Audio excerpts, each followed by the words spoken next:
Bonjour, ceci est un petit tutoriel sur les devoirs Moodle pour le cours de calcul différentiel 201 NYK05. Donc, une fois que vous êtes connecté à Moodle dans votre cours, je vous invite à aller vous rendre dans la section des cours 5 et 6. Vous devriez y voir une section concernant les devoirs Moodle. Donc, les devoirs Moodle, vous en aurez 6 à compléter pendant la session, 6 devoirs sommatifs avec 1,5% pour votre note finale. Mais pour vous y préparer et pour bien comprendre les fonctionnalités des devoirs sur Moodle, je vous invite à cliquer sur Pré-test formatif. Donc, c'est formatif, c'est simplement pour tester les fonctionnalités. Alors, lorsque vous cliquerez pour la première fois, évidemment, vous aurez une fenêtre différente de la mienne qui devrait vous permettre de démarrer le test une première fois ou quelque chose du genre. Alors, une fois que vous cliquez sur le bouton approprié, vous, euh, vous allez tomber sur la première question, ici qui est une question à choix multiples qui nous permet de cocher plusieurs cases. Donc, l'idée, c'est qu'il y a différents types de questions. On va naviguer ensemble à travers les différentes catégories de questions. Donc, par exemple, cette première question, donc on peut y aller avec un choix de réponse. Je vais aller aléatoirement pour vous montrer ce qui se passe. Donc, on fait une sélection, on vérifie et le logiciel va nous indiquer si on a ou non la bonne ou la mauvaise réponse. Alors ici, j'ai obtenu une mauvaise réponse. Alors ça m'indique que votre réponse est incorrecte. Vous en avez sélectionné correctement 0 pour cette tentative, 0 sur 1. Cette tentative a reçu une pénalité de 0,33 points. Donc vous avez perdu le tiers de vos points en faisant cette tentative. Mais heureusement, vous avez la possibilité de vous reprendre. Donc, puisque cette réponse était mauvaise, donc je vais tenter une autre réponse. Allons-y avec celle-ci. Notez que vous êtes dans une situation de case à cocher, alors vous pourriez cocher plusieurs bonnes réponses ici. Il y a plusieurs réponses possibles. Alors, cette fois, je teste avec 16x2 moins 40x plus 25 et ça m'indique que votre réponse est correcte. Vous en avez sélectionné correctement une. Point pour cet envoi 1 sur 1. Alors, tout est bon pour l'envoi que je viens de faire. Cependant, en tenant compte des tentatives précédentes, cela vous donne 0,67 sur 1. Donc, j'ai perdu le tiers de mes points en raison de ma première erreur. Ça signifie qu'après 3 erreurs, malheureusement, vous avez écoulé toutes vos chances d'accumuler des points pour la question. Alors, je vais passer à la question suivante. Il y a deux façons de s'y prendre. Donc, on peut aller avec la page suivante ou question suivante, mais vous devriez aussi avoir une section de navigation du test, soit en bas complètement, ou c'est possible que dans votre cas, ce soit à droite ici. Ça dépend de vos paramètres dans Moodle. Donc, ça vous permet de naviguer dans le test. Je pourrais, si je le voulais, sauter à la question 3. Donc ça peut se faire sans problème. Je peux revenir à la question précédente.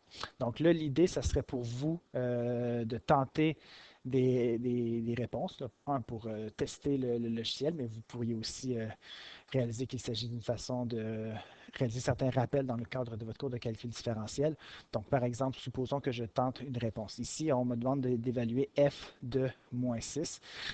Ici, la réponse, si on remplace x par moins 6 dans la portion de fonction définie par partie, on devrait obtenir une fraction.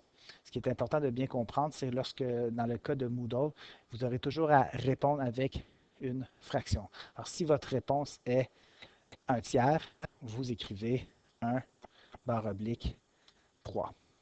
OK? Donc, un tiers et non pas 0,33. Donc, notez que, regardez en cours de route, lorsque je n'avais pas terminé de remplir ma réponse, on avait un petit triangle rouge avec un point d'exclamation qui m'indiquait attention, votre réponse est à coup sûr mauvaise puisque ce n'est pas un bon format. OK? Alors, c'est la même chose si on écrit du texte ou si on écrit une réponse, par exemple, ici avec une virgule. Donc ici, Moodle va comprendre le point, mais non pas la virgule. Alors soyez vigilants. Si vous voyez apparaître un petit triangle rouge avec un point d'exclamation, n'allez pas cliquer sur vérifier, vous allez perdre assurément des points. OK? Donc 0,33, si votre réponse est un tiers, en passant, le logiciel va considérer que c'est une réponse mauvaise. Donc, d'où l'importance d'aller donner une réponse en entier, en fraction, pardon. Et allons-y avec n'importe quoi, je vais faire une vérification, c'est lancé comme ça. Donc j'ai des mauvaises réponses. Malheureusement, supposons que je ne sache pas comment trouver la bonne réponse, puis que je vais me concentrer sur une autre question, on peut sans problème passer à la question suivante et y revenir plus tard lorsqu'on aura demandé des explications, par exemple à votre enseignant.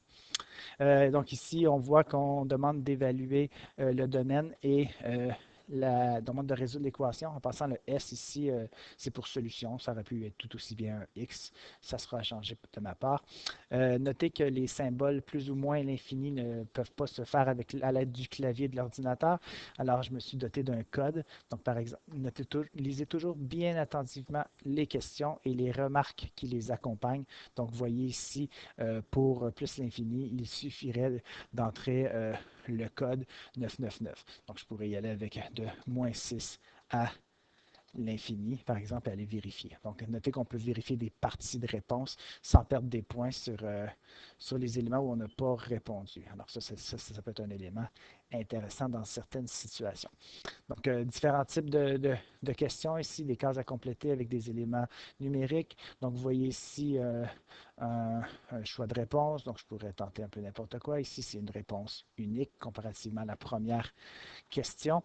Et je vais avec la dernière type de question. Par exemple, ici, réponse 0. Notez que dans le contexte où vous devrez évaluer des limites dans le cadre du cours, il y aura des moments où la limite sera infinie, moins infinie, et il y aura aussi des situations où la limite n'existera pas. Dans ce cas-là, le code en question, c'est le code 100. Donc, encore une fois, je vous rappelle, lisez toujours attentivement toutes les remarques. Une fois qu'on atteint la fin du test, OK, ici j'ai vérifié, j'ai eu ma bonne réponse, j'ai eu tous mes points, on peut aller voir navigation du test. Vous voyez ici la question 1 et la question 5 ont une zone grise. Ça indique qu'on a soit la bonne réponse, soit qu'on a écoulé toutes les possibilités d'avoir des points. Ça signifie qu'il n'y a plus rien à faire pour ces questions-là. Vous voyez ici les questions 2, 3 et 4. J'ai encore des tentatives à essayer. Alors, avant d'aller cliquer sur terminer le test, de manière générale, je vous invite à aller essayer de tenter d'autres réponses pour maximiser votre note. Fait que, tentons ici pour le plaisir une autre réponse, donc -1 par exemple. Et c'est la bonne réponse. Donc, cette fois, j'ai encore perdu un tiers des points en raison de ma réponse erronée. Mais toutefois, ici, vous voyez, la question 4 est maintenant en gris. Je suis allé chercher la majorité de mes points. En tout temps, vous pouvez terminer le test. OK? Lorsque vous cliquez sur terminer le test, on vous indique un petit résumé de la tentative. Donc ici, les points corrects, les points complets. Donc avant de vraiment cliquer sur envoyer, vous vérifiez si tout est beau, tout est à votre goût. Moi, je vais tout, juste pour le cadre de ce tutoriel, je vais tout envoyer et terminer. On demande de confirmer. Et voilà, donc je termine avec la note de 57% et cette note-là est enregistrée. En fait, toutes vos réponses, les bonnes et les mauvaises, sont tous enregistrées dans le système et moi, je peux aller y accéder. Si jamais il y a quoi que ce soit, vous m'écrivez un MIO, s'il y a un élément de réponse qui vous aurait semblé bon, juste, quoi que ce soit, vous m'écrivez, il y a toujours moyen d'aller vérifier les choses de mon côté.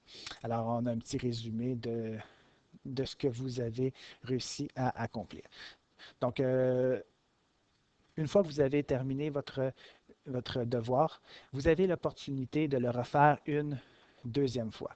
Donc, c'est donc dire que ici, terminer la relecture, vous avez la note. On vous dit effectuer à nouveau le test. OK? Donc, si je veux, je pourrais décider, je vais refaire le test pour essayer de tenter d'avoir une meilleure note. Si vous refaites le test et vous avez une meilleure note, ceci n'effacera pas votre note précédente. Ça sera la moyenne des deux notes que vous obtiendrez pour le bulletin. Donc, si vous avez 6 sur 10 dans une première tentative et 8 sur 10 dans une seconde tentative, alors vous aurez 7 sur 10 comme note pour le devoir sommatif. Notez que le nombre de tentatives est illimité. Autrement dit, vous pouvez faire le devoir 5 fois si vous le voulez. Le résultat sera la moyenne des 5 notes obtenues. En passant, vous allez peut-être réaliser en consultant vos collègues de classe, les questions sont aléatoires. C'est donc dire que la question 1 est probablement différente de la question 2 d'un de vos collègues de classe. Donc ça, c'est ce qui fait en sorte que lorsque vous faites à nouveau le test, c'est bien possible que ce soit des questions différentes qui vont revenir.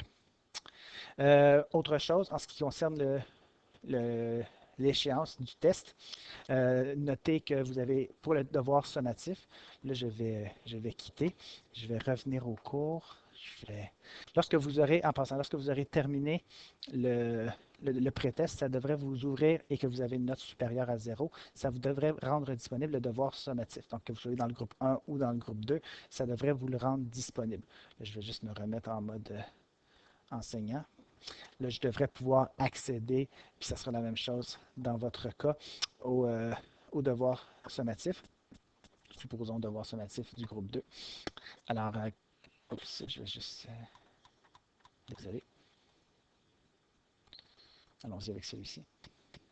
Prévisualiser le test, donc on vous indique l'heure d'ouverture du test, l'heure de fermeture, note d'évaluation, la note de moyenne de toutes les grandes tentatives que vous allez faire, prévisualiser le test.